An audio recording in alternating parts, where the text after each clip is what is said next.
İltica kılsam sen yüzüm yaş kogumlarda izledim her an seni olmadı sendin sada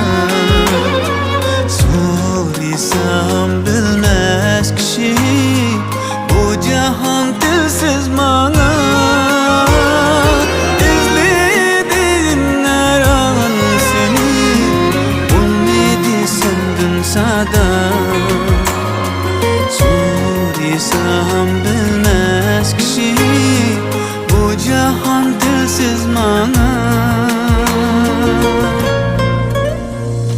sevinip seni nigar azaplık hicranda yüreğim ezildi vücudum soğukladı bilmedim ne sebep ettin sen ayaklarıma veslim için sevgim için gayranıma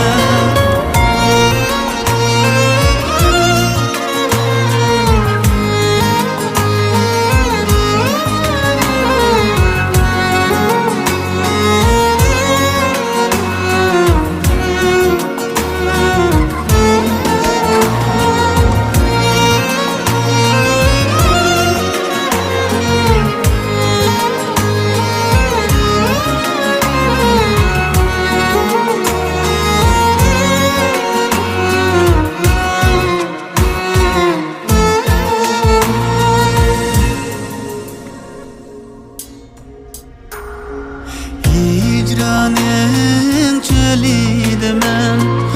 Eslimdin bergin haber Umutunda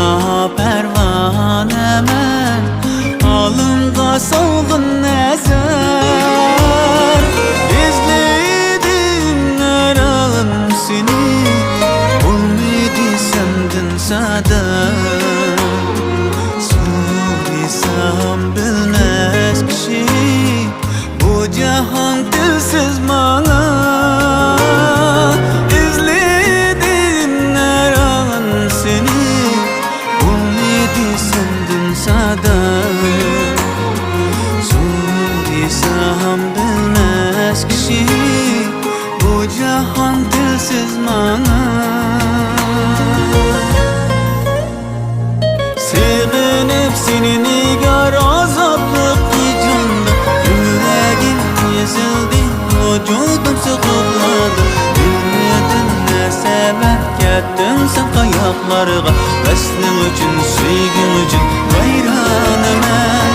sevinip seni nigar azaplık hicranda yüreğim ezildi vücudum soğukladı bilmedim ne sebep ettin sen ayaklarıma veslim için sevgim için gayranıma sevinip seni nigar azaplık hicranda yüreğim ezildi vücudum soğukladı bilmedim ne sebep ettin sen ayaklarıma veslim için sevgim için gayranıma sevinip seni nigar azaplık hicranda yüreğim ezildi vücudum soğukladı veslim için sevgim için